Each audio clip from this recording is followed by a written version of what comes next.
The auctioneer's voice was cutting through the cold November air, rattling off numbers the way auctioneers do, fast and rhythmic, almost like music, when Darlene Pruitt stopped walking. She was standing in a muddy field outside Carthage, Missouri, surrounded by maybe 200 farmers and equipment dealers, all of them shuffling between rows of old combine headers, hay rakes, and worn-out tractors. It was the kind of estate auction you see maybe 3 times a year in rural America, a family's lifetime of work lined up in neat rows under a gray sky, waiting for strangers to put a price on it. Darlene had come looking for a used bush hog, nothing more. But 40 feet ahead of her, between a rusted planter and an old John Deere with a cracked hood, was a compact orange tractor, a Kubota L245, and the moment she saw it, her legs stopped working. She told herself it couldn't be. She told herself there had to be hundreds of those machines scattered across the Midwest. She told herself 21 years was a long time, and memory played tricks on people. But then she saw the left rear fender, and her throat went dry, because no other Kubota L245 in the state of Missouri, or anywhere else, had that particular weld on that particular fender. She knew, because she had made it herself. If you enjoy real stories about farming, resilience, and the quiet kind of justice that sometimes finds people when they're not looking for it, subscribe and stick around. We tell stories like this every week. Drop a comment and let us know where in the world you're watching from. Now, let's go back to the beginning. In the spring of 1976, Darlene Pruitt was 32 years old and running a 140-acre row crop operation outside Lamar, Missouri, with her husband, Gerald.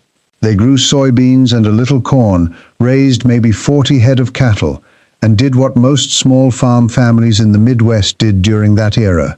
They worked from before sunrise to after dark and hoped the commodity prices held. Small farms like theirs were already feeling pressure by the mid-1970s. Operating costs had climbed sharply after the 1973 oil embargo. Fuel, fertilizer, parts, everything had gotten more expensive, while grain prices remained unpredictable. Gerald worked off-farm 3 days a week at a grain elevator in Lamar just to keep the cash flow manageable. Darlene handled the farm. She wasn't a hobbyist. She could diagnose a hydraulic leak, replace a PTO shaft, and adjust planter row units as well as anyone in Barton County. The farm was hers as much as it was Gerald's, maybe more, because she was the one who was always there. In 1978, they bought a used Kubota L245 from a retiring farmer 1 county over. Paid $1,400 for it, which was a fair price for a machine that age, but still required some careful budgeting. The L245 was a compact diesel utility tractor, about 27 horsepower, well suited for the kind of light tillage, loader work, and mowing that Darlene needed it for around the farmstead. It wasn't a field tractor. It was the machine you used every single day. She put hours on that tractor almost immediately. Within the first year, she'd already replaced a cracked bracket on the 3-point hitch and done a repair weld on the left rear fender after Gerald caught it on a gate post, pulling into the equipment shed. She made that weld herself, with a stick welder they kept in the barn. Not pretty, but solid. The kind of repair you remember because you made it with your own hands. By 1980, that Kubota was as familiar to her as her own kitchen. On the morning of April 14, 1980, Darlene walked out to the equipment shed at 6 in the morning to move the Kubota up to the garden plot near the house. The shed door was standing open. The tractor was gone. There were no signs of forced entry because in rural Barton County in 1980, almost nobody locked their equipment sheds. That was simply not a practice people followed.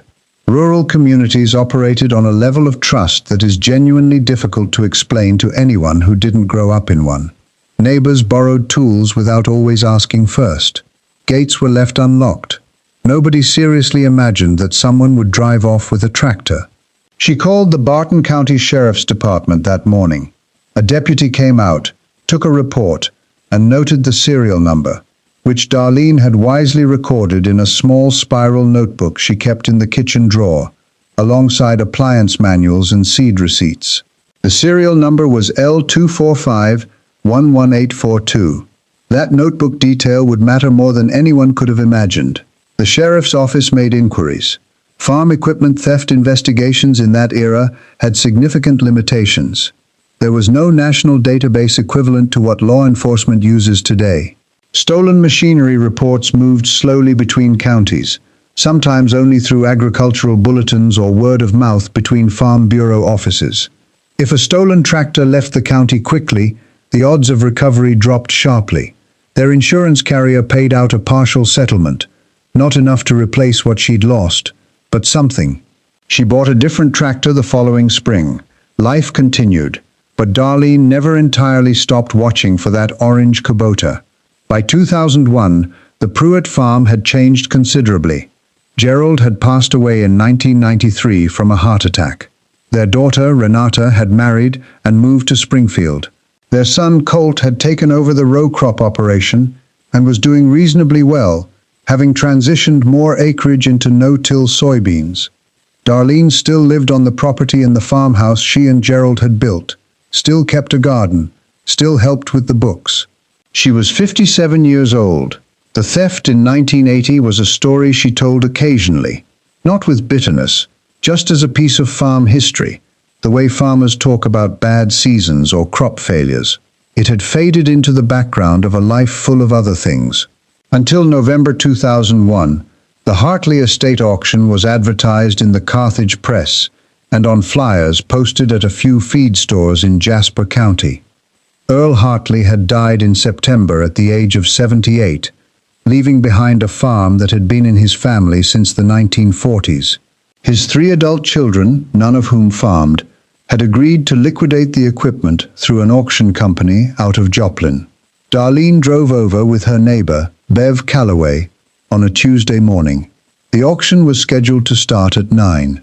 They arrived early, coffee thermoses in hand, and walked the rows of equipment in the pale gray light. It was the kind of scene you only see at estate auctions in rural America. Machinery that had clearly been maintained by someone who cared, lined up next to things that had been sitting in weeds for a decade. Old hay balers, a grain truck with a faded red cab, a row of smaller implements near the far end of the lot, and then, near the back fence, between a 3-point blade and an older row crop tractor, the orange compact. Darlene registered it the same way you register something that shouldn't be where it is, a kind of mental stumble. She kept walking for 3 more steps before her feet stopped. She told herself not to be foolish. She turned and walked toward it slowly, the way you approach something you're afraid might disappear if you move too fast. It was indeed a Kubota L245. The serial plate was on the left side of the frame, below the instrument panel. She crouched down beside it, and even before she read the number, she saw the fender. The weld was still there. 21 years old, still holding. She pulled the spiral notebook from her purse. She had brought it to the auction for unrelated reasons. She kept notes in it about equipment prices she was tracking for Colt. But the original stolen property entry was still there, on a page near the back, in her own handwriting from 1980. L245-11842. She read the serial plate, wiped it with her sleeve because grime had settled into the stamped numbers. Read it again. L245-11842. Darlene stood up slowly and looked around the auction lot. Nobody was watching her. The auctioneer was 3 rows over, working through a set of disc harrows. She called the Jasper County Sheriff's Department from a payphone at a gas station a quarter-mile from the auction site. The deputy she spoke with was skeptical, but took her seriously when she read him both the serial number from her notebook and the number from the plate. He told her not to leave the property, said he'd reach out to Barton County to pull the original 1980 report, and that he'd make some calls. What came out over the following 2 weeks was not a Hollywood story. It was something quieter and sadder than that. Earl Hartley, it turned out, had purchased the Kubota in the fall of 1980 from a man named Darvis Holt, a part-time equipment transporter and occasional farmhand who had worked briefly for the Pruitts themselves during the 1979 harvest season. which explained both how he knew the tractor existed and why he knew the shed was never locked. Holt had sold Earl the tractor for $900, claiming it had belonged to a farmer who'd retired and moved to Arkansas. Hartley had no reason to question the story. He was a decent man who kept the tractor maintained and used it for exactly the kind of farmstead work Darlene had used it for. Darvis Holt had died in 1997. Earl Hartley was gone. The only people left were families who had no knowledge of what had happened 21 years earlier. The auction company, after consulting with their legal counsel, released the tractor pending resolution of the ownership claim. Missouri law on stolen property recovery was reasonably clear. The serial number match, the original police report from 1980, and the notebook entry were sufficient documentation. Darlene Pruitt reclaimed her Kubota L245 6 weeks after the auction. Colt drove it home on a flatbed. Darlene didn't cry when it came back. She walked around it slowly, ran her hand along the old weld on the fender, and stood there for a while without saying much. Colt said later that she looked like a person doing math in her head, adding up years maybe, or something harder to calculate. She started it up the following morning and mowed a section of grass near the barn that didn't need mowing. The lesson Darlene took from all of it wasn't really about the tractor. It was about the notebook, a $6 spiral notebook in a kitchen drawer, with one handwritten entry from a Monday morning in April 1980, had outlasted everything that was supposed to protect her. The insurance policy, the sheriff's report, 21 years of county records. The notebook was still there because she had been organized enough to write things down and careful enough not to throw anything away. In farming, as in most things, the records you keep quietly and consistently are the ones that end up mattering most. Not the big dramatic gestures, not the things you remember to do under pressure. The small, ordinary habits that nobody ever congratulates you for. Darlene still has that notebook, and somewhere in a barn outside Lamar, Missouri, a 1970s Kubota L245 with a homemade weld on its left rear fender is still running, still doing exactly what it was always meant to do. Some things, it turns out, are worth keeping track of.